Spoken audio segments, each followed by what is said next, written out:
Channel को subscribe जरूर करें फिनेंस रिलेटेड वीडियोस के लिए। हेलो फ्रेंड्स, मेरा नाम है अभिमन्यु और वेलकम करता हूं आप सबों का मेरे चैनल पर। और फ्रेंड्स, आज हम लोग लेटर ऑफ क्रेडिट के ऊपर एक केस स्टडी देखने वाले हैं और ये केस स्टडी फ्रेंड्स इंश्योरेंस के ऊपर है। तो फ्रेंड्स, सबसे पहले हम लोग दो कंडीशंस को जान लेते हैं जो कि इस केस स्टडी को सॉल्व करने में बहुत इम्पॉर्टेंट रोल प्ले करेगा, और ये दोनों ही कंडीशंस इंश्योरेंस के ऊपर है। तो सबसे पहला कंडीशन फ्रेंड्स, जो इंश्योरेंस अमाउंट है वो इनवॉइस अमाउंट का कम से कम 110% होना ही चाहिए। और दूसरा कंडीशन है friends, date of insurance date of document के पहले का नहीं होना चाहिए। तो ये दोनों कंडीशंस को ध्यान में रखेंगे और किसी भी तरह का केस स्टडी इंश्योरेंस से रिलेटेड हम लोग सॉल्व कर पाएंगे।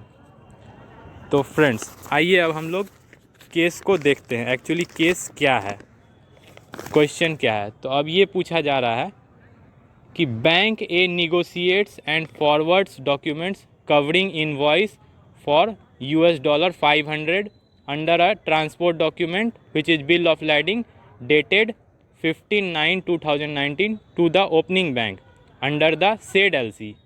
The insurance enclosed to the document is for $570 and is dated 17/9/2019. Can the issuing bank reject the document?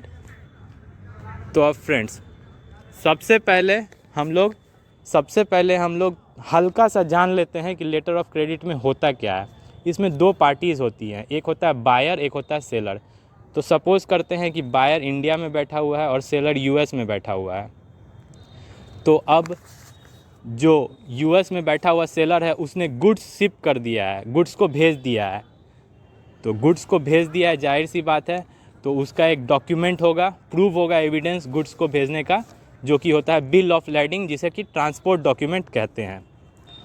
और फ्रेंड्स, अब केस स्टडी में आप देख लीजिए, केस स्टडी में दिया हुआ क्या है। केस स्टडी में दिया हुआ है डेट, दो डेट है हमारे पास।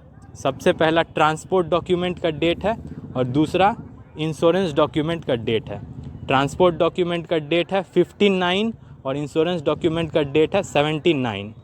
तो आप देख लीजिए, इंश्योरेंस डॉक्यूमेंट पहले का डेट का इश्यू नहीं है ट्रांसपोर्ट डॉक्यूमेंट के, तो ये कंडीशन सेटिस्फाई हो रहा है। इंश्योरेंस डॉक्यूमेंट ट्रांसपोर्ट डॉक्यूमेंट के बाद के डेट का है। तो अब किसी भी हालत में इश्यूइंग बैंक रिजेक्ट नहीं कर सकता है ये डॉक्यूमेंट। अब एक और कंडीशन जो होता है कि इंश्योरेंस वैल्यू 110% कम से कम होना चाहिए इनवॉइस वैल्यू का। तो अब देख लीजिए इस केस में भी, अब हमारा इनवॉइस वैल्यू $500 है। तो 500 का 110% कितना होता है, 550। और इस केस में क्या दिया हुआ है, इस केस में दिया हुआ है 570। तो 110% से ज़्यादा हो गया। 110% ऑफ द इनवॉइस वैल्यू 550 हुआ, लेकिन इंश्योरेंस वैल्यू दिया हुआ है 570।